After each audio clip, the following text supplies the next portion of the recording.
Hello everyone, welcome our education channel We Learn Together. ಈ ಒಂದು ವಿಡಿಯೋದಲ್ಲಿ ನಾವು ಸಮಾಜ ವಿಜ್ಞಾನದ ಮಾದರಿ ಪ್ರಶ್ನೆ ಪತ್ರಿಕೆಯನ್ನು ನೋಡ್ತಾ ಹೋಗೋಣ. ಈಗ ಆಲ್ರೆಡಿ ಕೆಲವೊಂದಿಷ್ಟು ಮಾದರಿ ಪತ್ರಿಕೆಗಳನ್ನ ನಾವು ನೋಡಿ ಆಗಿದೆ. 30 ಕ್ವಶನ್ಗಳನ್ನು ಒಳಗೊಂಡಿರುವಂಥದ್ದು. ಇದು ನೆಕ್ಸ್ಟ್ ಇರುವಂತಹ ಒಂದು ಮಾಡೆಲ್ ಪೇಪರ್. ಈ ಒಂದು ಮಾಡೆಲ್ ಪೇಪರ್ಗಳ ಜೊತೆಯಲ್ಲಿ ನಾವು ಲಾಸ್ಟ್ ಮಿನಿಟ್ ಮ್ಯಾರಥಾನ್ ಸೀರೀಸ್ಗಳನ್ನು ಅಥವಾ ಸಂಪೂರ್ಣ ಸರಣಿಗಳ ರೂಪದಲ್ಲಿ ಒಂದೊಂದು ಕ್ಲಾಸಿನ ವಿಡಿಯೋಗಳನ್ನು ಮಾಡ್ತಾ ಇದ್ದೇವೆ.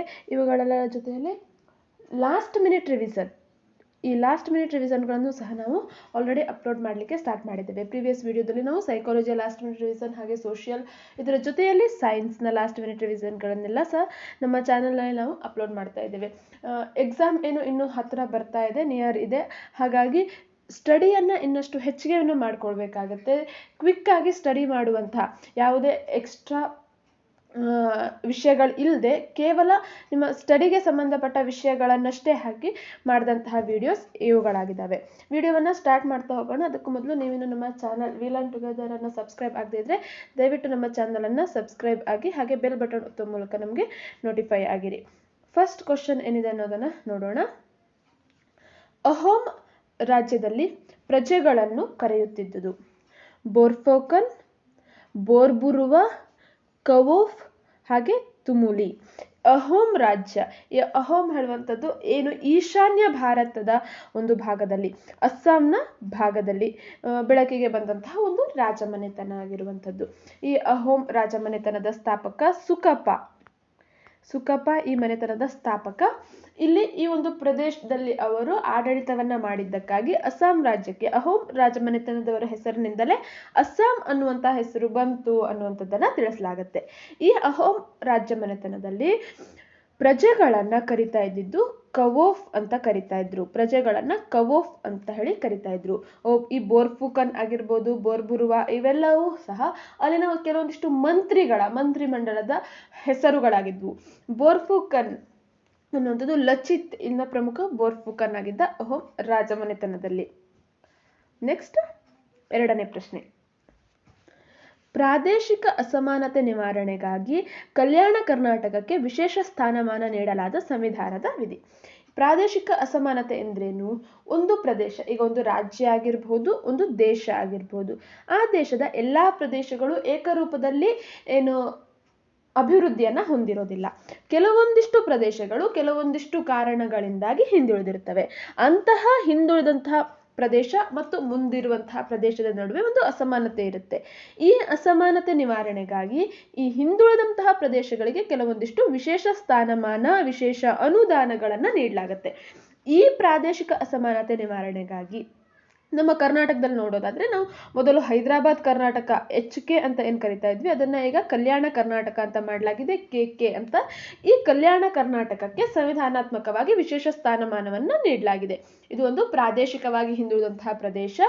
ಇದರ ಒಂದು ಅಭಿವೃದ್ಧಿಗಾಗಿ ವಿಶೇಷ ಒಂದಿಷ್ಟು ಸವಲತ್ತುಗಳನ್ನ, ಅನುದಾನಗಳನ್ನ ಕೊಡಬೇಕಾಗುತ್ತೆ ಅಂತ. ಈ ಸ್ಥಾನಮಾನವನ್ನ ನೀಡಲಾದಂತಹ ಸಂವಿಧಾನದ ವಿಧಿ ಯಾವುದು? 371A, 371J, 371E ಹಾಗೆ 371D. 371 ಸಂವಿಧಾನದ 371ನೇ ವಿಧಿ ಪ್ರಾದೇಶಿಕ ಅಸಮಾನತೆಯ ನಿವಾರಣೆ ಕುರಿತು ತಿಳಿಸಿದ್ರೆ ಅದಕ್ಕೆ ಯಾವ್ಯಾವ ಪ್ರದೇಶಕ್ಕೆ ವಿಶೇಷ ಸ್ಥಾನಮಾನವನ್ನ ನೀಡಲಾಗಿದೆ ಅನ್ನುವಂಥದ್ದನ್ನ ಮುಂದಿರುವಂತಹ ಈ ಡಿಜಿಟ್ಗಳು ತಿಳಿಸುವಂಥದ್ದು. ಇಲ್ಲಿ ಕರ್ನಾಟಕಕ್ಕೆ ನೀಡಲಾಗಿರುವಂಥದ್ದು 371J ಆಪ್ಷನ್ 2. ಇದು ಪ್ರಾದೇಶಿಕ ಅಸಮಾನತೆ ನಿವಾರಣೆಗೆ ಕಲ್ಯಾಣ ಕರ್ನಾಟಕಕ್ಕೆ ಸ್ಥಾನಮಾನ ನೀಡಲಾದ ವಿಧಿಯಾಗಿದೆ. ನೆಕ್ಸ್ಟ್ ಮೂರನೇ ಪ್ರಶ್ನೆ. ಸಂಸ್ಕೃತಿ ಪದದ ಮೂಲ ಪದ ಕೊಲೆರೆ ಈ ಭಾಷೆಯ ಪದದಿಂದ ಬಂದಿದೆ. ಸಂಸ್ಕೃತಿ, ನಾವೇನು ಕನ್ನಡದಲ್ಲಿ ಸಂಸ್ಕೃತಿ ಅಂತ ಕರಿತೇವೆ, ಅದನ್ನ ಇಂಗ್ಲಿಷ್ನಲ್ಲಿ ಕಲ್ಚರ್ ಅಂತ ಕರಿತೇವೆ. ಈ ಕಲ್ಚರ್ ಹೇಳುವಂಥದ್ದು ಕೊಲೆರೆ ಹೇಳುವಂಥ ಪದದಿಂದ ಬಂದಿದೆ. ಇದರ ಅರ್ಥ ಏನು? ಕೃಷಿ ಮಾಡು ಅಥವಾ ಪೋಷಿಸು, ಕೃಷಿ ಮಾಡು ಹೇಳುವಂತಹ ಅರ್ಥವನ್ನ ಕೊಡುತ್ತೆ. ಅಗ್ರಿಕಲ್ಚರ್ ಅಂತ ನಾವೇನು ಕರಿತೇವೆ ಅದೇ ಕಲ್ಚರ್ ಅಂದ್ರೆ ಕೃಷಿ ಮಾಡು, ಪೋಷಿಸು ಅನ್ನುವಂತಹ ಅರ್ಥವನ್ನ ಕೊಡುತ್ತೆ ಕೊಲೆರೆ ಅಂದ್ರೆ. ಈ ಕೊಲೆರೆ ಹೇಳುವಂತಹ ಪದದ ಮೂಲ ಪದ ಯಾವುದು? Latin, English, Hindi, Greek. ಸರಿಯಾದ ಉತ್ತರ ಇಲ್ಲಿ ಲ್ಯಾಟಿನ್ ಭಾಷೆಯ ಕೊಲೆರೆ ಹೇಳುವಂತಹ ಪದದಿಂದ ಬಂದಿದೆ.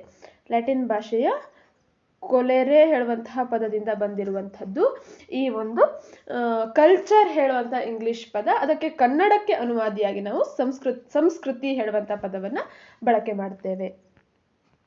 4ನೇ ಪ್ರಶ್ನೆ, ಬಸಾಲ್ಟ್ ಇದು ಈ ಶಿಲೆಗೆ ಉದಾಹರಣೆಯಾಗಿದೆ. ಅಂತಃಸರಣ ಶಿಲೆ, ಕಣಶಿಲೆ, ಬಹಿಸ್ಸರಣ ಶಿಲೆ, ರೂಪಾಂತರ ಶಿಲೆ. ಶಿಲಾಗೋಳ ಪಾಠದಲ್ಲಿ ನಾವು ನೋಡ್ತೇವೆ ಶಿಲೆಗಳ ಬಗ್ಗೆ. ಪ್ರಾಥಮಿಕ ಶಿಲೆ, ಹಾಗೆ ಕಣಶಿಲೆ, ರೂಪಾಂತರ ಶಿಲೆ, 3 ಪ್ರಮುಖ ಶಿಲೆಗಳ ವಿಧವನ್ನು ನೋಡುತ್ತೇವೆ. ಈ ಪ್ರಾಥಮಿಕ ಶಿಲೆಯಲ್ಲಿ ಮತ್ತೆ ನಾವು ಅಂತಃಸರಣ ಶಿಲೆ, ಬಹಿಸ್ಸರಣ ಶಿಲೆ ಅಂತ 2 ವಿಧವನ್ನು ನೋಡ್ತೇವೆ. ಪ್ರಾಥಮಿಕ ಶಿಲೆ ಅಂದ್ರೆ ಫಸ್ಟ್ ಈ ಒಂದು ಪ್ರಾಥಮಿಕ ಶಿಲೆ ಉಂಟಾಗುತ್ತೆ ಲಾವಾ, ಭೂಮಿಯ ಆಳದಲ್ಲಿರುವಂತಹ ಮ್ಯಾಗ್ಮಾವು ಭೂಮಿಯ ಮೇಲ್ಭಾಗದಲ್ಲಿ ಬಂದು ಅಥವಾ ಅಂತರಾಳದಲ್ಲೇ ಇದ್ದು ಶಿಲೆಗಳು ಉಂಟಾಗುವಂಥದ್ದು, ಜ್ವಾಲಾಮುಖಿಯಿಂದಾಗುವಂಥ ಶಿಲೆ. ಭೂಮಿಯ ಅಂತರಾಳದಲ್ಲೇ ಇದ್ರೆ ಅದನ್ನ ಅಂತಃಸರಣ ಪ್ರಾಥಮಿಕ ಶಿಲೆ ಅಂತ ಕರೀತಾರೆ, ಭೂಮಿಯ ಹೊರಗಡೆ ಬಂದ್ರೆ ಬಹಿಸ್ಸರಣ ಪ್ರಾಥಮಿಕ ಶಿಲೆ ಅಂತ ಕರೀತಾರೆ. ನೆಕ್ಸ್ಟ್ ಇರುವಂಥದ್ದು ಕಣಶಿಲೆ. ಕಣಶಿಲೆ ಏನ್ ಮಾಡುತ್ತೆ, ಈ ಪ್ರಾಥಮಿಕ ಶಿಲೆ ಏನಿದೆ ಅದನ್ನ ನೀರು, ಹಿಮನದಿ ಇವುಗಳು ಸವೆಸಿ ಕಣಗಳ ರೂಪದಲ್ಲಿ ಸಾಗಿಸಿ ಸಂಚಯನವನ್ನ ಮಾಡುತ್ತೆ, ಇದರಿಂದ ಕಣಶಿಲೆ ಉಂಟಾಗುತ್ತೆ. ಇನ್ನು ರೂಪಾಂತರ ಶಿಲೆ ಏನಾಗುತ್ತೆ, ಪ್ರಾಥಮಿಕ ಮತ್ತು ದ್ವಿತೀಯ ಶಿಲೆ ಅಂದ್ರೆ ಈ ಅಗ್ನಿಶಿಲೆ ಮತ್ತು ಕಣಶಿಲೆಗಳು ಅಧಿಕ ಉಷ್ಣ ಮತ್ತು ಒತ್ತಡದ ಕಾರಣದಿಂದಾಗಿ ಈ ರೂಪಾಂತರ ಶಿಲೆಗಳು ಉಂಟಾಗುತ್ತೆ. ಇಲ್ಲಿ ಕೇಳಿರುವಂತಹ ಪ್ರಶ್ನೆ ಏನು, ಬಸಾಲ್ಟ್ ಇದು ಯಾವ ಶಿಲೆಗೆ ಉದಾಹರಣೆಯಾಗಿದೆ? ಬಸಾಲ್ಟ್ ಇದು ಬಹಿಸ್ಸರಣ ಶಿಲೆಗೆ ಉದಾಹರಣೆಯಾಗಿದೆ. ಬಹಿಸ್ಸರಣ ಶಿಲೆ ಅಂದ್ರೆ ಏನು, ಅಗ್ನಿಶಿಲೆ ಉಂಟಾಗುವಂತಹ ಸಂದರ್ಭದಲ್ಲಿ ಏನು ಲಾವಾ ಎಂದ ಅದು ಭೂಮಿಯ ಮೇಲ್ಭಾಗಕ್ಕೆ ಬಂದು ತಂಪಾಗಿ ಘನೀಭವಿಸಿ ಉಂಟಾಗುವಂತಹ ಶಿಲೆ ಬಹಿಸ್ಸರಣ ಶಿಲೆಯಾಗಿದೆ. ಭೂಮಿಯ ಮೇಲ್ಭಾಗಕ್ಕೆ ಬರುವ ಮೊದಲೇ ಅಂತರಾಳದಲ್ಲೇ ತಂಪಾಗಿ ಘನೀಭವಿಸಿ ಉಂಟಾಗುವಂತಹ ಶಿಲೆ ಅಂತಃಸರಣ ಶಿಲೆ ಆಗುತ್ತೆ. ನೆಕ್ಸ್ಟ್ 5ನೇ ಪ್ರಶ್ನೆ, ಸ್ತೋತ್ರಗಳ ಮತ್ತು ಯಜ್ಞಗಳ ಅಂತರರ್ಥವನ್ನ ವಿಶದೀಪಡಿಸುವ ಭಾಗ. ಸಂಹಿತೆ, ಅರಣ್ಯಕ, ಬ್ರಾಹ್ಮಣ, ಉಪನಿಷತ್. ಇವೇನು ವೇದಗಳ ಕಾಲದ ಒಂದು ಏನು ಅಂಶ ಇದೆ ಅದರಲ್ಲಿ ಸ್ತೋತ್ರ ಮತ್ತು ಸನಾತನ ಧರ್ಮದಲ್ಲಿ ಬರುವಂಥದ್ದು. ಸ್ತೋತ್ರ ಮತ್ತು ಯಜ್ಞಗಳ ಅರ್ಥವನ್ನ ಅದರ ಅರ್ಥವನ್ನ ತಿಳಿಸುವಂತಹ ಭಾಗ ಯಾವುದು? ಸರಿಯಾದ ಉತ್ತರ ಅರಣ್ಯಕ. ಇದು ಸ್ತೋತ್ರ ಮತ್ತು ಯಜ್ಞಗಳ ಅರ್ಥವನ್ನ ವಿಶದೀಪಡಿಸುವ ಭಾಗ ಆಗಿದೆ.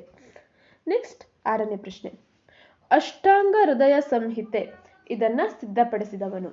ವಾಗ್ಭಟ, ವರಾಹ ಮಿಹಿರ, ಧನ್ವಂತರಿ, ಹಾಗೆ ಆರ್ಯಭಟ. ಅಷ್ಟಾಂಗ ಹೃದಯ ಸಂಹಿತೆ ಇದೊಂದು ಕೃತಿಯಾಗಿದೆ. ಈ ಕೃತಿಯನ್ನ ರಚನೆ ಮಾಡಿದಂಥವ್ರು ಅಥವಾ ಸಿದ್ಧಪಡಿಸಿದಂಥವ್ರು ಯಾರು? ವಾಗ್ಭಟ. ಆಪ್ಷನ್ 1 ಏನಿದೆ, ಆಪ್ಷನ್ 1 ಸರಿಯಾದಂಥ ಉತ್ತರ ಆಗಿದೆ.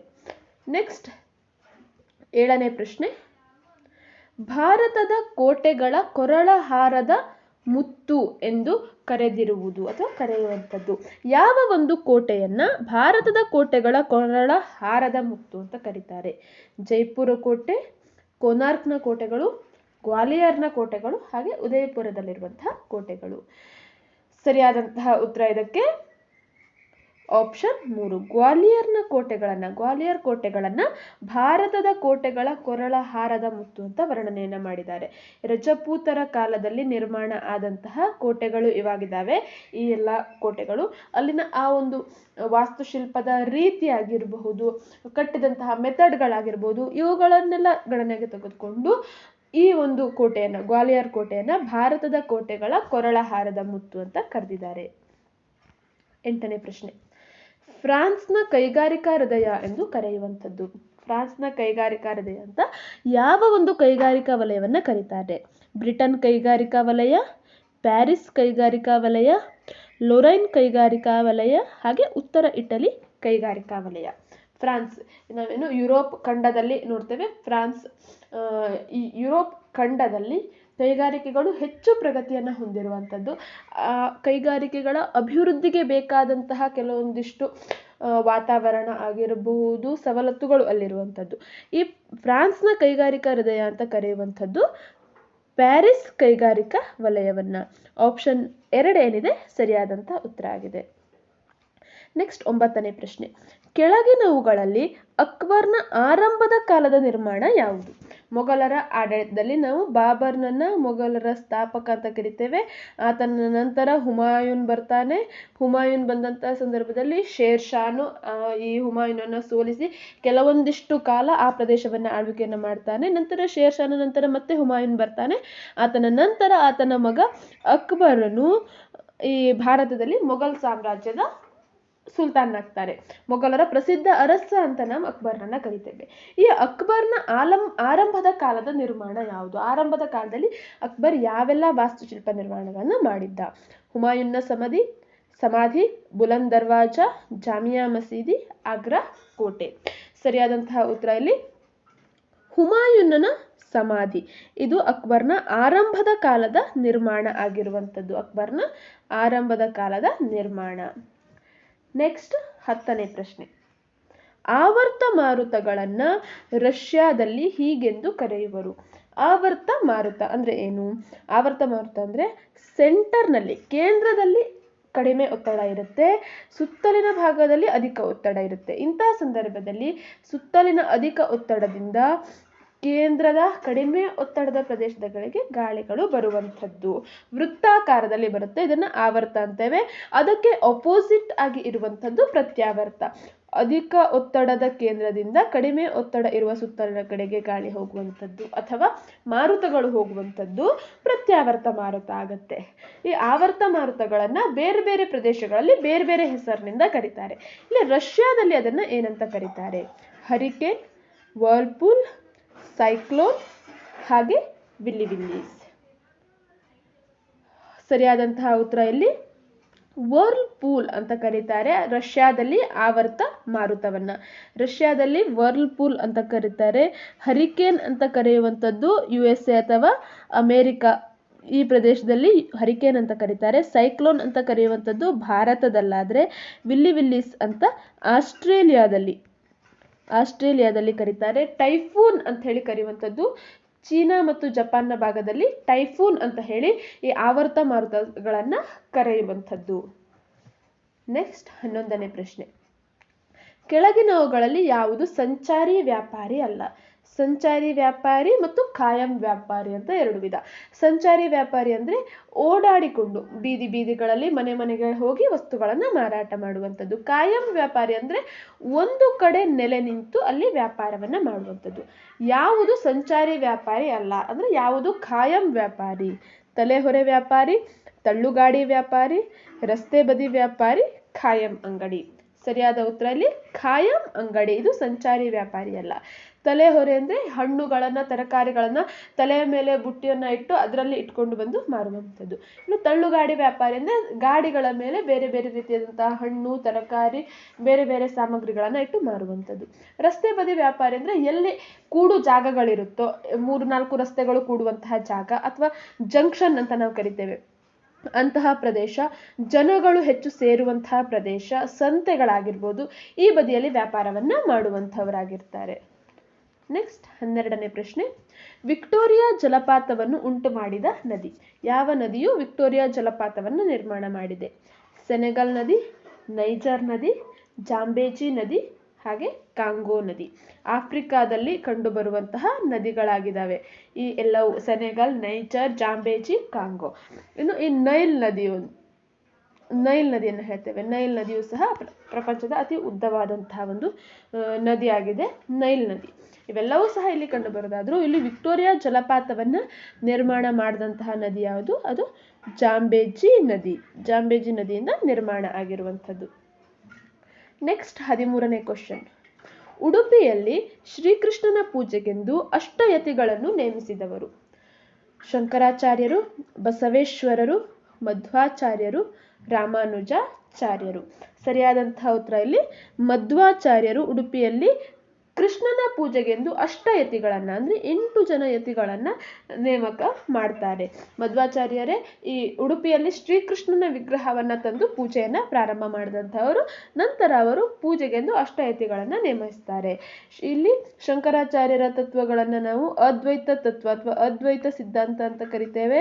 ಬಸವೇಶ್ವರರದ್ದು ಶಕ್ತಿ ವಿಶಿಷ್ಟಾದ್ವೈತ ಅಂತಲೂ ಕರೀತಾರೆ. ಬಸವೇಶ್ವರರ ಕಾಯಕವೇ ಕೈಲಾಸ ತತ್ವ ಅಂತಲೂ ಸಹ ಹೇಳ್ತಾರೆ. ಮಧ್ವಾಚಾರ್ಯರ ಶಂಕರಾಚಾರ್ಯರದ್ದು ದ್ವೈತ ಸಿದ್ಧಾಂತ, ಹಾಗೆ ರಾಮಾನುಜಾಚಾರ್ಯರು ವಿಶಿಷ್ಟಾದ್ವೈತ ಸಿದ್ಧಾಂತಗಳನ್ನು ಪ್ರತಿಪಾದನೆಯನ್ನ ಮಾಡಿದಂಥವರಾಗಿದ್ದಾರೆ. ನೆಕ್ಸ್ಟ್ 14ನೇ ಪ್ರಶ್ನೆ. ಕನ್ನಡ ರಾಜ್ಯ ರಮಾರಮಣ ಎಂಬ ಬಿರುದನ್ನು ಹೊಂದಿದ ಅರಸ. ಪ್ರೌಢದೇವರಾಯ, ನರಸಿಂಹರಾಯ, ಕೃಷ್ಣದೇವರಾಯ, ನರಸನಾಯಕ. ಕನ್ನಡ ರಾಜ್ಯ ರಮಾರಮಣ ಈ ಬಿರುದನ್ನು ಹೊಂದಿದಂಥವರು ಯಾರು? ಏನಿದು? ವಿಜಯನಗರ ಸಾಮ್ರಾಜ್ಯದ ವಿಜಯನಗರ ಅರಸರಲ್ಲಿ ಈ ಒಂದು ಬಿರುದು ಯಾರಿಗಿತ್ತು ಅನ್ನುವಂಥದ್ದಿಲ್ಲಿ ಇರುವಂತಹ ಪ್ರಶ್ನೆ. ಸರಿಯಾದಂತಹ ಉತ್ತರ ಇದಕ್ಕೆ 14ನೇ ಪ್ರಶ್ನೆ ಕೃಷ್ಣದೇವರಾಯ. ಈತನಿಗೆ ಕನ್ನಡ ರಾಜ್ಯ ರಮಾರಮಣ ಹೇಳುವಂಥ ಒಂದು ಬಿರುದಿತ್ತು. ಇದರ ಜೊತೆಗೆ ಯವನ ರಾಜ್ಯ ಪ್ರತಿಷ್ಠಾಪನಾಚಾರ್ಯ ಹೇಳುವಂತಹ ಬಿರುದನ್ನು ಸಹ ಕೃಷ್ಣದೇವರಾಯ ಹೊಂದಿದ್ದ. ಇನ್ನು ಪ್ರೌಢದೇವರಾಯ ಗಜವೆಂಟೆಗಾರ ಹೇಳುವಂತಹ ಬಿರುದನ್ನು, ಅರಿರಾಯ ವಿಭಾಡಿಗ, ಗಜವೆಂಟೆಗಾರ ಹೇಳುವಂತಹ ಕೆಲವೊಂದಿಷ್ಟು ಬಿರುದುಗಳನ್ನ ಪ್ರೌಢದೇವರಾಯ ಹೊಂದಿದ್ದ. ನೆಕ್ಸ್ಟ್ 15ನೇ ಪ್ರಶ್ನೆ. ಒಂದು ನದಿ ಮತ್ತೊಂದು ನದಿಯನ್ನು ಸೇರುವ ಸ್ಥಳವನ್ನು ಹೀಗೆನ್ನುವರು. ಒಂದು ನದಿ ತನ್ನ ಹರಿವಿನ ಪಾತ್ರದಲ್ಲಿ ಇನ್ನೊಂದು ನದಿಗೆ ಸೇರ್ಕೊಳ್ತಾ ಇದೆ. ಆ ಒಂದು ಸೇರಿಕೊಂಡಂತಹ ಪ್ರದೇಶವನ್ನ ಏನಂತ ಕರೀತಾರೆ? ಆಪ್ಷನ್ಗಳು: ನದಿ ಮುಖ, ನದಿ ಮೂಲ, ಉಪನದಿ, ಸಂಗಮ. ಸರಿಯಾದಂತಹ ಉತ್ತರ ಇಲ್ಲಿ ಸಂಗಮ ಅಂತ ಕರೀತಾರೆ. ಒಂದು ನದಿ ಇನ್ನೊಂದು ನದಿಯನ್ನ ಸೇರಿಕೊಳ್ಳುವಂಥದ್ದು. ಫಾರ್ ಎಕ್ಸಾಂಪಲ್ ನಾವೀಗ ಇಲ್ಲಿ ಗಂಗಾ ನದಿಗೆ ಯಮುನಾ ನದಿ ಸೇರುವಂಥದ್ದು, ಹಾಗೆ ಸಿಂಧೂ ನದಿಗೆ ಚೀನಾಬ್, ಬಿಯಾಸ್, ರಾವಿ, ಸಟ್ಲೇಜ್ ಈ ನದಿಗಳೆಲ್ಲ ಸೇರ್ಕೊಳ್ಳುವಂಥದ್ದಾಗಿರ್ಬೋದು. ಇವೆಲ್ಲವನ್ನು ತುಂಗಭದ್ರಾ ನದಿ ಸೇರುವಂಥದ್ದು, ಕಾವೇರಿ ನದಿಗೆ ಅದರ ಉಪನದಿಗಳು ಬಂದು ಸೇರುವಂಥದ್ದು, ಇವುಗಳನ್ನು ಸಂಗಮ ಅಂತ ಕರೆಯುವಂಥದ್ದು. ಇನ್ನೊಂದು ನದಿ ಮುಖ ಅಂದ್ರೆ ಏನು? ನದಿಯು ಸಮುದ್ರವನ್ನು ಸೇರುವಂತಹ ಭಾಗವನ್ನ ನದಿ ಮುಖ ಅಂತ ಕರಿತೇವೆ. ನದಿ ಮೂಲ ಅಂದ್ರೆ ನದಿ ಉಗಮ ಆಗುವಂತಹ ಒಂದು ಪ್ರದೇಶ. ಉಪನದಿ ಅಂದ್ರೆ ಒಂದು ದೊಡ್ಡದಾದಂತಹ ನದಿಗೆ ಇತರೆ ಚಿಕ್ಕ ಪುಟ್ಟ ನದಿಗಳು ಬಂದು ಸೇರಿಕೊಳ್ಳುವಂಥದ್ದನ್ನ ಉಪನದಿ ಅಂತ ಕರಿತೇವೆ. ಆ ಸೇರಿಕೊಂಡಂತಹ ನದಿ ಏನಿದೆ ದೊಡ್ಡದಾದಂತಹ ನದಿಗೆ, ಆ ನದಿ ಉಪನದಿ ಅಂತ ಆಗುತ್ತೆ. ಹೀಗೆ ಎರಡು ನದಿಗಳು ಸೇರುವಂತಹ ಪ್ರದೇಶವನ್ನ ಸಂಗಮ ಅಂತ ಕರೀತಾರೆ. ನೆಕ್ಸ್ಟ್ 16ನೇ ಪ್ರಶ್ನೆ. ಕೂಡು ಬಂಡವಾಳ ಸಂಸ್ಥೆಗಳ ಮಾನ್ಯತೆ ಮತ್ತು ವಿಸರ್ಜನೆಯನ್ನು ನಿಯಂತ್ರಿಸುವ ಭಾರತದ ಕಂಪನಿ ಕಾಯ್ದೆ ಜಾರಿಗೆ ಬಂದ ವರ್ಷ. ಕೂಡು ಬಂಡವಾಳ ಸಂಸ್ಥೆ, ಜಾಯಿಂಟ್ ಸೆಕ್ಟರ್ಗಳು ಅಂತ ನಾವು ಕರಿತೇವೆ, ಅದರ ಮಾನ್ಯತೆ ಮತ್ತು ವಿಸರ್ಜನೆ, ಅದಕ್ಕೆ ಮಾನ್ಯತೆಯನ್ನು ಕೊಡುವಂಥದ್ದು ಹಾಗೆ ಅದರ ವಿಸರ್ಜನೆಯನ್ನು ಮಾಡುವಂಥ ಈ ಎಲ್ಲ ಕಾರ್ಯಗಳನ್ನು ನಿಯಂತ್ರಿಸುವ ಭಾರತದ ಕಂಪನಿ ಕಾಯ್ದೆ ಯಾವಾಗ ಜಾರಿಗೆ ಬಂತು? 1953, 1955, 1956 ಹಾಗೆ 1962. ಸರಿಯಾದ ಉತ್ತರ ಇಲ್ಲಿ 1956ರಲ್ಲಿ ಈ ಒಂದು ಭಾರತ ಕಂಪನಿ ಕಾಯ್ದೆ ಇದು ಜಾರಿಗೆ ಬಂತು. ನೆಕ್ಸ್ಟ್ 17ನೇ ಕ್ವಶನ್. ರಾಜಾ ಜಯಸಿಂಹ ಈ ವಂಶದ ಸಂಸ್ಥಾಪಕ. ಯಾವ ಒಂದು ವಂಶವನ್ನು ಸಂಸ್ಥಾಪನೆ ಮಾಡಿರ್ತಾನೆ? ಪಲ್ಲವ ವಂಶ, ಚೋಳ ವಂಶ, ಬಾದಾಮಿ ಚಾಲುಕ್ಯರ ವಂಶ, ಕಲ್ಯಾಣಿ ಚಾಲುಕ್ಯರ ವಂಶ. ಯಾವ ಒಂದು ವಂಶವನ್ನ ದಕ್ಷಿಣ ಭಾರತದಲ್ಲಿ ಆಳ್ವಿಕೆ ಮಾಡಿದಂತಹ ಪ್ರಮುಖ ರಾಜಮನೆತನಗಳಾಗಿದ್ದಾವೆ.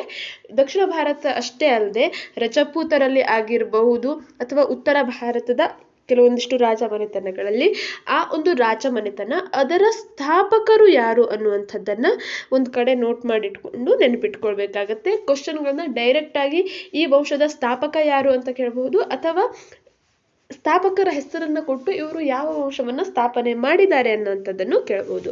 ಇಲ್ಲಿ ರಾಜಾ ಜಯಸಿಂಹ ಯಾವ ವಂಶದ ಸ್ಥಾಪಕ ಅಂತ ಕೇಳಿರುವಂಥದ್ದು. ಸರಿಯಾದ ಉತ್ತರ ಬಾದಾಮಿ ಚಾಲುಕ್ಯರ ಸ್ಥಾಪಕ ರಾಜ ಜಯಸಿಂಹ. ಪಲ್ಲವ ವಂಶದ ಸ್ಥಾಪಕ ಶಿವಸ್ಕಂದ ವರ್ಮ. ಚೋಳರ ಸ್ಥಾಪಕವನ್ನ ಕರಿಕಾಲ ಚೋಳ ಅಂತ ಸಂಗಮ್ ಸಾಹಿತ್ಯದ ಪ್ರಕಾರ ಕರಿಕಾಲ ಚೋಳ ಅಂತ ಕರೆಯುವಂಥದ್ದು. ಕಲ್ಯಾಣಿ ಚಾಲುಕ್ಯರ ಸ್ಥಾಪಕ ಎರಡನೇ ತೈಲಪ. ಹೀಗೆ ಪ್ರತಿಯೊಂದು ರಾಜಮನೆತನದ ಸ್ಥಾಪಕರು ಯಾರು ಅನ್ನುವಂಥದ್ದು ಇಂಪಾರ್ಟೆಂಟ್ ಆಗುತ್ತೆ. ನೆಕ್ಸ್ಟ್ 18ನೇ ಪ್ರಶ್ನೆ. ರಾಜ್ಯ ಚುನಾವಣಾ ಆಯೋಗದ ಆಯುಕ್ತರನ್ನು ನೇಮಕ ಮಾಡುವವರು ರಾಷ್ಟ್ರಪತಿಗಳು, ರಾಜ್ಯಪಾಲರು, ಕೇಂದ್ರ ಚುನಾವಣಾ ಆಯೋಗದ ಅಧ್ಯಕ್ಷರು, ಸುಪ್ರೀಂ ಕೋರ್ಟ್ನ ಮುಖ್ಯ ನ್ಯಾಯಾಧೀಶರು. ಯಾರು ರಾಜ್ಯ ಚುನಾವಣಾ ಆಯೋಗದ ಆಯುಕ್ತರನ್ನ. ಸರಿಯಾದ ಉತ್ತರ ರಾಜ್ಯಪಾಲರು ಆಯಾ ರಾಜ್ಯದ ರಾಜ್ಯ ಚುನಾವಣಾ ಆಯುಕ್ತರನ್ನ ನೇಮಕ ಮಾಡ್ತಾರೆ. ಈ ರಾಜ್ಯ ಚುನಾವಣಾ ಆಯೋಗ ಹೇಳುವಂಥದ್ದು ಸ್ಥಳೀಯ ಸಂಸ್ಥೆಗಳಿಗೆ, ಗ್ರಾಮ ಪಂಚಾಯತ್ ಆಗಿರಬಹುದು, ತಾಲೂಕಾ ಪಂಚಾಯತ್ ಆಗಿರಬಹುದು, ಜಿಲ್ಲಾ ಪಂಚಾಯತ್ ಆಗಿರಬಹುದು, ಇವುಗಳ ಒಂದು ಚುನಾವಣೆಗಳನ್ನು ನಡೆಸುತ್ತೆ. ಇನ್ನು ರಾಷ್ಟ್ರದ ಒಂದು ಚುನಾವಣಾ ಆಯೋಗ ಏನಿದೆ ಅದು ಯಾವೆಲ್ಲ ಚುನಾವಣೆಗಳನ್ನ ನಡೆಸುತ್ತೆ ಅಂದರೆ ರಾಷ್ಟ್ರಪತಿ ಮತ್ತು ಉಪರಾಷ್ಟ್ರಪತಿಯ ಚುನಾವಣೆ, ರಾಜ್ಯಸಭೆ ಹಾಗೆ ಲೋಕಸಭೆ, ವಿಧಾನಸಭೆ ಮತ್ತು ವಿಧಾನ ಪರಿಷತ್. ಈ 6 ಒಂದು ಚುನಾವಣೆಗಳನ್ನು ರಾಷ್ಟ್ರ ಚುನಾವಣಾ ಆಯೋಗ ನಡೆಸಿದ್ರೆ ಉಳಿದಂತಹ ಸ್ಥಳೀಯ ಸಂಸ್ಥೆಗಳ ಚುನಾವಣೆಗಳೆಲ್ಲವನ್ನೂ ಸಹ ರಾಜ್ಯ ಚುನಾವಣಾ ಆಯೋಗ ಮಾಡುತ್ತೆ. ನೆಕ್ಸ್ಟ್ 19ನೇ ಪ್ರಶ್ನೆ. ಫ್ರಾನ್ಸ್ ಮಹಾಕ್ರಾಂತಿಯ ಸಮಯದಲ್ಲಿ ಇದ್ದ ಫ್ರಾನ್ಸಿನ ಬುರ್ಬನ್ ಮನೆತನದ ರಾಜ ಯಾರು? ಆಪ್ಷನ್ಗಳನ್ನು ನೋಡ್ತಾ ಹೋಗೋಣ. 17ನೇ ಲೂಯಿ, 16ನೇ ಲೂಯಿ, 15ನೇ ಲೂಯಿ, 12ನೇ ಲೂಯಿ. ಫ್ರಾನ್ಸ್ನ ಮಹಾಕ್ರಾಂತಿ. ಈ ಫ್ರಾನ್ಸ್ ಮಹಾಕ್ರಾಂತಿ ನಡೆದಿದ್ದು 1789ರ ಈ ಒಂದು ಸಮಯದಲ್ಲಿ. 1776ರಲ್ಲಿ ಅಮೆರಿಕ ಸ್ವಾತಂತ್ರ್ಯ ಸಂಗ್ರಾಮ ಆಯಿತು. ಅದಾದ್ಮೇಲೆ ಫ್ರಾನ್ಸ್ ಕ್ರಾಂತಿ ಆಗುತ್ತೆ. ಆಮೇಲೆ 1917ರ ಸಮಯದಲ್ಲಿ ರಷ್ಯಾದ ಕ್ರಾಂತಿ ಉಂಟಾಗತ್ತೆ. ಈ 3 ಮಹಾನ್ ಕ್ರಾಂತಿಗಳ ನಂತರ ಬಹಳಷ್ಟು ಪ್ರದೇಶಗಳು ಸ್ವತಂತ್ರಗೊಳ್ಳುತ್ತವೆ. ಅದರಲ್ಲಿ 1947ರಲ್ಲಿ ಭಾರತದ ಸ್ವಾತಂತ್ರ್ಯ ಗಳಿಸಿದ್ದು ಸಹ ಒಂದಾಗಿದೆ. ಇಲ್ಲಿ ಫ್ರಾನ್ಸ್ ಮಹಾಕ್ರಾಂತಿ 1789ರ ಸಮಯದಲ್ಲಿ ನಡೆಯುತ್ತೆ. ಆ ಸಂದರ್ಭದಲ್ಲಿ ಇದ್ದಂತಹ ಬೂರ್ಬನ್ ಮನೆತನದ ರಾಜ ಯಾರು? ಸರಿಯಾದಂತಹ ಉತ್ತರ ಇಲ್ಲಿ ಆಪ್ಷನ್ 2, 16ನೇ ಲೂಯಿ ಆ ಸಂದರ್ಭದಲ್ಲಿ ಫ್ರಾನ್ಸಿನ ರಾಜನಾಗಿರ್ತಾನೆ. ಈತನು ಭ್ರಷ್ಟನಾಗಿರ್ತಾನೆ, ಆಡಳಿತದಲ್ಲಿ ದಕ್ಷತೆಯನ್ನು ಹೊಂದಿರೋದಿಲ್ಲ. ಈತನ ಹೆಂಡತಿ ಆಸ್ಟ್ರಿಯಾದ ಒಬ್ಬ ರಾಜಕುಮಾರಿ ಆಗಿರ್ತಾಳೆ, ಮೇರಿ ಅಂಟೈನೆಟ್ ಹೇಳುವಂಥದ್ದು ಆಕೆಯ ಹೆಸರಾಗಿರುತ್ತೆ. ಈಕೆ ದುಂದುಗಾರಿಕೆಯನ್ನ ಮಾಡ್ತಾ ಇದ್ಲು. ಅದರ ಜೊತೆಗೆ ಫ್ರಾನ್ಸಿನಲ್ಲಿರುವಂತಹ ಜನರಿಗೆ, ವಿದೇಶಿಗರಿಗೆ ನಮ್ಮ ಮೇಲೆ ಉತ್ತಮ ಭಾವನೆ ಇರುವುದಿಲ್ಲ ಅನ್ನುವಂಥದ್ದು ಮೇರಿ ಅಂಟೈನೆಟ್ನ ನೋಡಿ ತಿಳಿದಿತ್ತು. ಈ ಎಲ್ಲ ಕೆಲವೊಂದಿಷ್ಟು ರಾಜಕೀಯ ಕಾರಣ, ಸಾಮಾಜಿಕ ಕಾರಣಗಳಿಂದಾಗಿ ಫ್ರಾನ್ಸ್ ಕ್ರಾಂತಿ ನಡೆಯುತ್ತೆ. ನೆಕ್ಸ್ಟ್ 20ನೇ ಪ್ರಶ್ನೆ. ಕಮಾಂಡಿನ ಮುಖ್ಯಸ್ಥರಿಗೆ ಏನಂತ ಕರೀತಾರೆ? ಲೆಫ್ಟಿನೆಂಟ್ ಜನರಲ್ ಎನ್ನುತ್ತಾರೆ, ಮೇಜರ್ ಜನರಲ್ ಎನ್ನುತ್ತಾರೆ, ಬ್ರಿಗೇಡಿಯರ್ ಎನ್ನುತ್ತಾರೆ, ದಂಡನಾಯಕ ಎನ್ನುತ್ತಾರೆ. ಈ ಕಮಾಂಡ್ ಅನ್ನುವಂಥದ್ದು ಬರೋದಿಲ್ಲಿ ಭಾರತೀಯ ಭೂಸೇನೆಯಲ್ಲಿ ಬರುತ್ತೆ. ಭೂಸೇನೆಯ ಕೆಲವೊಂದಿಷ್ಟು ಹಂತಗಳು. ಭೂಸೇನೆಯ ಮುಖ್ಯಸ್ಥರಿಗೆ ಜನರಲ್ ಅಂತ ಹೇಳಿ ಕರೀತಾರೆ, ಅಂದ್ರೆ ದಂಡನಾಯಕ ಅಂತ ಕರೀತಾರೆ ಅಥವಾ ಮಹಾದಂಡನಾಯಕ ಅಂತ ಕರೀತಾರೆ. ಕಮಾಂಡ್ಗೆ ಏನಂತ ಕರೀತಾರೆ ಅನ್ನುವಂಥದ್ದು ಪ್ರಶ್ನೆ. ಸರಿಯಾದ ಉತ್ತರದಲ್ಲಿ ಲೆಫ್ಟಿನೆಂಟ್ ಜನರಲ್ ಅಂತ ಹೇಳಿ ಕರೀತಾರೆ. ಅವರ ಹುದ್ದೆಗಳು, ಆ ಹುದ್ದೆಗಳಿಗೆ ಏನೆಲ್ಲ ಹೆಸರಿನಿಂದ ಕರೀತಾರೆ ಅನ್ನುವಂಥದ್ದು ಬುಕ್ನಲ್ಲಿ ಚಾರ್ಟ್ ಹಾಕಿ ಕೊಟ್ಟಿದ್ದಾರೆ. ಅದನ್ನ ಹುದ್ದೆಗಳಿಗೆ ಹುದ್ದೆಗಳು ಯಾವ್ಯಾವ್ದು ಇರ್ತವೆ ಒಂದಾದ ಮೇಲೆ ಒಂದು, ಹಾಗೆ ಅದಕ್ಕೆ ಏನೆಂದು ಕರೆಯುತ್ತಾರೆ ಅನ್ನುವಂಥದ್ದನ್ನು ಸಹ ಕೊಟ್ಟಿದ್ದಾರೆ. ಇಲ್ಲಿ ಕಮಾಂಡಿನ ಮುಖ್ಯಸ್ಥರಿಗೆ ಕರೆಯುವಂಥದ್ದು ಲೆಫ್ಟಿನೆಂಟ್ ಜನರಲ್ ಎಂದು. ನೆಕ್ಸ್ಟ್ 21ನೇ ಕ್ವಶನ್. ರಾಮಚರಿತ ಮಾನಸವನ್ನು ಬರೆದವರು? ಸೂರದಾಸರು, ಕಬೀರದಾಸರು, ಜ್ಞಾನದೇವರು, ತುಳಸಿದಾಸರು. ರಾಮಚರಿತ ಮಾನಸ ಇದನ್ನ ಬರೆದಂಥವರು ಯಾರು? ಸರಿಯಾದಂತಹ ಉತ್ತರ ಇಲ್ಲಿ ಆಪ್ಷನ್ 4, ತುಳಸಿದಾಸರು. ಇವರು ರಾಮಚರಿತ ಮಾನಸ ಅಂತ ಕೃತಿಯನ್ನ ಬರೆದಿದ್ದಾರೆ. ಇದನ್ನ ತುಳಸಿ ರಾಮಾಯಣ ಅಂತನೂ ಸಹ ಕರೀತಾರೆ. ಈ ಒಂದು ಕೃತಿಯನ್ನ, ರಾಮಚರಿತ ಮಾನಸ ಕೃತಿಯನ್ನ, ರಾಮಚರಿತ ಮಾನಸವನ್ನ ಬರೆದಂಥವರು ತುಳಸಿದಾಸರು. ನೆಕ್ಸ್ಟ್ 22ನೇ ಕ್ವಶನ್.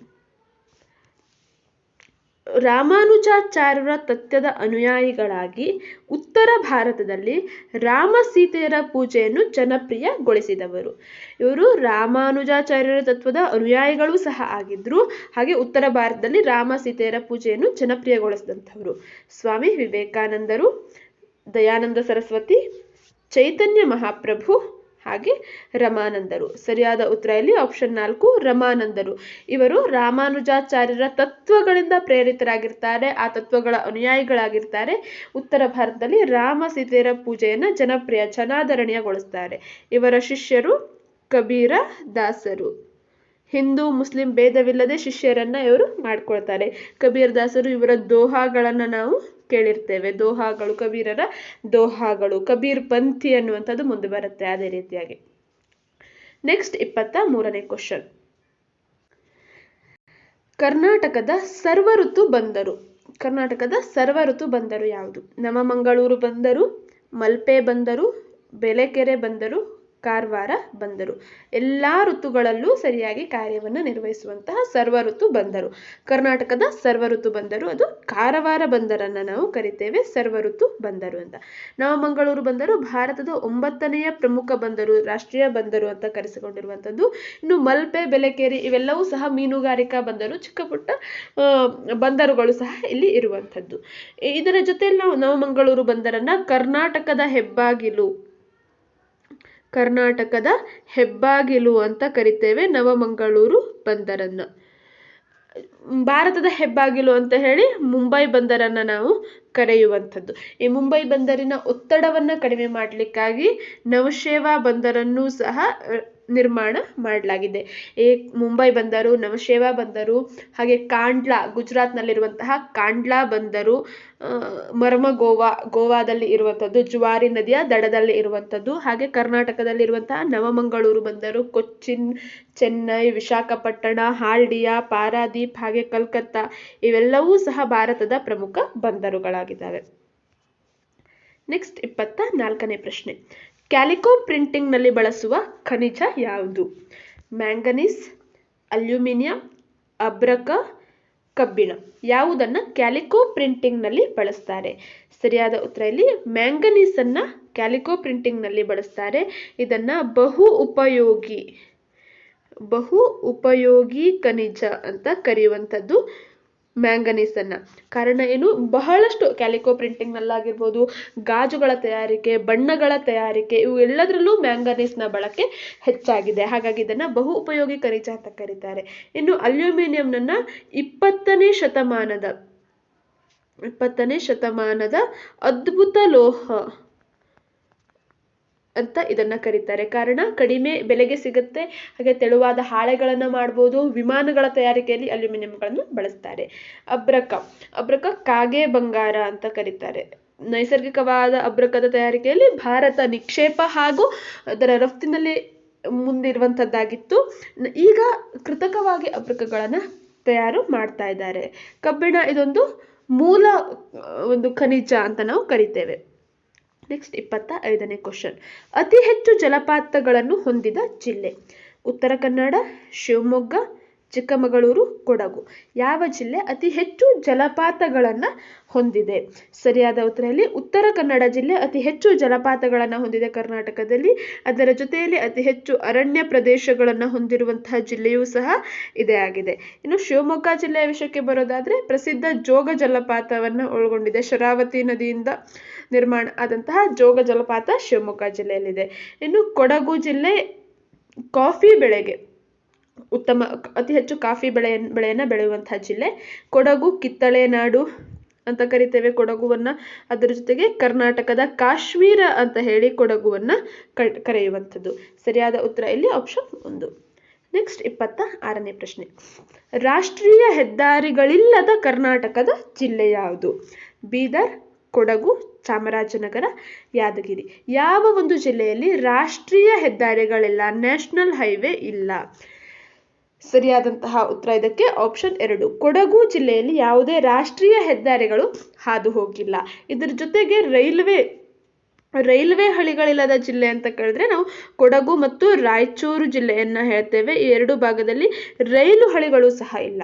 ರಾಷ್ಟ್ರೀಯ ಹೆದ್ದಾರಿಗಳು ಇಲ್ಲದ ಜಿಲ್ಲೆ ಕೊಡಗು ಜಿಲ್ಲೆ ಆಗಿರುವಂಥದ್ದು. ಇನ್ನು ಅತಿ ಹೆಚ್ಚು ರಾಷ್ಟ್ರೀಯ ಹೆದ್ದಾರಿಯನ್ನ ಉತ್ತರ ಕನ್ನಡ ಜಿಲ್ಲೆ ಒಳಗೊಂಡಿರುವಂಥದ್ದು. ನೆಕ್ಸ್ಟ್, ಬಾನುಲಿ ಪ್ರಸಾರ ಸಂಹಿತೆ ಜಾರಿಗೆ ಬಂದ ವರ್ಷ? 1972, 1966, 1962, 1968. ಬಾನುಲಿ ಪ್ರಸರಣ ಸಂಹಿತೆ ಇದು ಜಾರಿಗೆ ಬಂದಂತಹ ವರ್ಷ 1962. ಈ ಒಂದು ಬಾನುಲಿ ಪ್ರಸರಣ ಸಂಹಿತೆ ಅಡಿಯಲ್ಲಿಯೇ ಸಹ ಭಾರತದ ಟಿವಿಯಲ್ಲಿ ಟೆಲಿಕಾಸ್ಟ್ ಆಗುವಂತಹ ನ್ಯೂಸ್ಗಳು, ಇಂಟರ್ನೆಟ್ ನ್ಯೂಸ್ಗಳು ಇವೆಲ್ಲವೂ ಸಹ ಈ ಒಂದು ಪ್ರಸರಣ ಸಂಹಿತೆಯಲ್ಲಿ ಅಡಿಯಲ್ಲಿ ಕಾರ್ಯವನ್ನು ನಿರ್ವಹಿಸುತ್ತೆ. ನೆಕ್ಸ್ಟ್ 28ನೇ ಪ್ರಶ್ನೆ. ಭಾರತಕ್ಕೆ ಸ್ವಾತಂತ್ರ್ಯ ಬಂದಾಗ ಜಮ್ಮು ಕಾಶ್ಮೀರ್ ಸಂಸ್ಥಾನದ ರಾಜನಾಗಿದ್ದಂಥವನು ಯಾರು? ರಾಜ ಜೈಸಿಂಗ್, ರಾಜ ಮಾನ್ಸಿಂಗ್, ರಾಜ ಹರಿಸಿಂಗ್, ರಾಜ ಪೃಥ್ವಿರಾಜ್. ಸ್ವತಂತ್ರ ಬಂದಂಥ ಸಂದರ್ಭ 1947ರ ಸಂದರ್ಭದಲ್ಲಿ ಈ ಜಮ್ಮು ಕಾಶ್ಮೀರ ಸಂಸ್ಥಾನದ ರಾಜನಾಗಿದ್ದಂಥವನು ರಾಜ ಹರಿಸಿಂಗ್. ಈತ ಏನು ಭಾರತಕ್ಕೂ ಸೇರದೆ ಪಾಕಿಸ್ತಾನಕ್ಕೂ ಸೇರದೆ ಸ್ವತಂತ್ರ ಆಗಿ ಇರಲಿಕ್ಕೆ ಬಯಸಿದ್ದ. ಆದರೆ ಪಾಕಿಸ್ತಾನದವರು ಎಲ್ಲಿ ಈ ರಾಜ ಭಾರತಕ್ಕೆ ಸೇರಿಬಿಡಬಹುದು ಅನ್ನೋ ಒಂದು ಮುಂದಾಲೋಚನೆಯಿಂದ ಪಠಾಣ್ ಸಮುದಾಯದ ಒಂದಿಷ್ಟು ಜನರನ್ನ ಈ ಒಂದು ಜಮ್ಮು ಕಾಶ್ಮೀರದ ಮೇಲೆ ಯುದ್ಧಕ್ಕೆ ಅಥವಾ ಪಾಕಿಸ್ತಾನಕ್ಕೆ ಸೇರುವಂತೆ ಒಪ್ಪಿಸ್ಲಿಕ್ಕೆ ಕಳಿಸ್ತಾರೆ. ಆ ಸಂದರ್ಭದಲ್ಲಿ ಹೆದರಿದಂಥ ರಾಜಾ ಜಯಸಿಂಗ್ ವಲ್ಲಭಾಯ್ ಪಟೇಲ್ ಇವರಿಗೆ ಹೇಳಿ ಭಾರತೀಯ ಸೈನ್ಯ ಅಲ್ಲಿ ಏನು ಜಮ್ಮು ಕಾಶ್ಮೀರಕ್ಕೆ ಹೋಗಿ ಜಮ್ಮು ಕಾಶ್ಮೀರವನ್ನು ಭಾರತದಲ್ಲಿ ವಿಲೀನಗೊಳಿಸ್ತಾರೆ. Next 29ನೇ question. ಜಡ್ ಬೇಸಾಯ ಅಂದರೆ ಬೇಸಿಗೆ ಕಾಲದ ಬೇಸಾಯ, ಚಳಿಗಾಲದ ಬೇಸಾಯ, ರಬಿ ಕಾಲದ ಬೇಸಾಯ, ಖಾರಿಫ್ ಕಾಲದ ಬೇಸಾಯ. ಜಡ್ ಬೇಸಾಯ ಅಂದ್ರೆ ಏನು? ಬೇಸಿಗೆ ಕಾಲದಲ್ಲಿ ಬೆಳೆಯುವಂತ ಬೇಸಾಯ. ಈ ರಬಿ ಮತ್ತು ಖಾರಿಫ್ ಬೆಳೆಗಳ ನಡುವೆ ಒಂದಿಷ್ಟು ಅವಧಿಯಲ್ಲಿ ಬೆಳೆಯುವಂತಹ ಬೆಳೆಗಳನ್ನ ಜಾಡ್ ಬೆಳೆ ಅಂತ ಕರಿತೇವೆ. ಇಲ್ಲಿ ಹಣ್ಣುಗಳನ್ನ ಬೆಳಿತಾರೆ, ತರಕಾರಿಗಳನ್ನ ಬೆಳಿತಾರೆ, ಹಾಗೆ ಕೆಲವೊಂದಿಷ್ಟು ಬೇಳೆ ಕಾಳುಗಳನ್ನ ಬೆಳೆಯಲಾಗುತ್ತೆ ಈ ಒಂದು ಅವಧಿಯಲ್ಲಿ. ಲಾಸ್ಟ್ 30ನೇ ಪ್ರಶ್ನೆ. ವಿಶ್ವಸಂಸ್ಥೆಯ ಆರ್ಥಿಕ ಹಾಗೂ ಸಾಮಾಜಿಕ ಸಮಿತಿ ಸದಸ್ಯರ ಅಧಿಕಾರ ಅವಧಿ 4 ವರ್ಷ, 3 ವರ್ಷ, 5 ವರ್ಷ, 6 ವರ್ಷ. ಆರ್ಥಿಕ ಮತ್ತು ಸಾಮಾಜಿಕ ಸಮಿತಿ ಇದರ ಸದಸ್ಯರ ಅಧಿಕಾರಾವಧಿ ಒಟ್ಟು 54 ಮಂದಿ ಸದಸ್ಯರಿರ್ತಾರೆ ಈ ಒಂದು ಆರ್ಥಿಕ ಮತ್ತು ಸಾಮಾಜಿಕ ಸಮಿತಿಯಲ್ಲಿ. ಪ್ರತಿ 18 ಸದಸ್ಯರು ಅಂದ್ರೆ 1/3 ಭಾಗದಷ್ಟು ಸದಸ್ಯರು ಪ್ರತಿ 3 ವರ್ಷಗಳಿಗೊಮ್ಮೆ ನಿವೃತ್ತಿ ಆಗ್ತಾರೆ. ಅಂದ್ರೆ ಒಬ್ಬ ಸದಸ್ಯರ ಅಧಿಕಾರ ಅವಧಿ 3 ವರ್ಷಗಳಾಗಿರುತ್ತೆ. 3 ವರ್ಷಗಳಿಗೊಮ್ಮೆ 18 ಜನ ಸದಸ್ಯರು ನಿವೃತ್ತಿ ಆಗ್ತಾರೆ. ಅಷ್ಟೇ ಜನ ಸದಸ್ಯರನ್ನ ನೇಮಕ ಮಾಡಲಾಗತ್ತೆ. ಒಟ್ಟು ಸದಸ್ಯರ ಸಂಖ್ಯೆ 54. ಒಟ್ಟು 30 ಕ್ವಶನ್ಗಳನ್ನು ನಾವು ಈ ಒಂದು ವಿಡಿಯೋದಲ್ಲಿ ನೋಡಿದ್ವಿ. ನೆಕ್ಸ್ಟ್ ವಿಡಿಯೋದಲ್ಲಿ ಇದೇ ರೀತಿಯಾದಂತಹ ಮಾಡೆಲ್ ಪೇಪರ್ಗಳನ್ನು ಅಥವಾ ಲಾಸ್ಟ್ ಮಿನಿಟ್ ಮ್ಯಾರಥಾನ್ ಕ್ಲಾಸ್ಗಳನ್ನು ನೋಡ್ತಾ ಹೋಗೋಣ. Thank you for watching our ವಿಡಿಯೋವನ್ನು ಲೈಕ್ ಮಾಡಿ, ಶೇರ್ ಮಾಡಿ. ಹಾಗೆ ಯಾರು ನಮ್ಮ ಚಾನಲನ್ನು ಇನ್ನೂ ಸಬ್ಸ್ಕ್ರೈಬ್ ಆಗದೆ ವಿಡಿಯೋವನ್ನು ನೋಡ್ತಾ ಇದ್ದೀರೋ ದಯವಿಟ್ಟು ನಮ್ಮ ಚಾನಲನ್ನು ಸಬ್ಸ್ಕ್ರೈಬ್ ಆಗಿ. Thank you.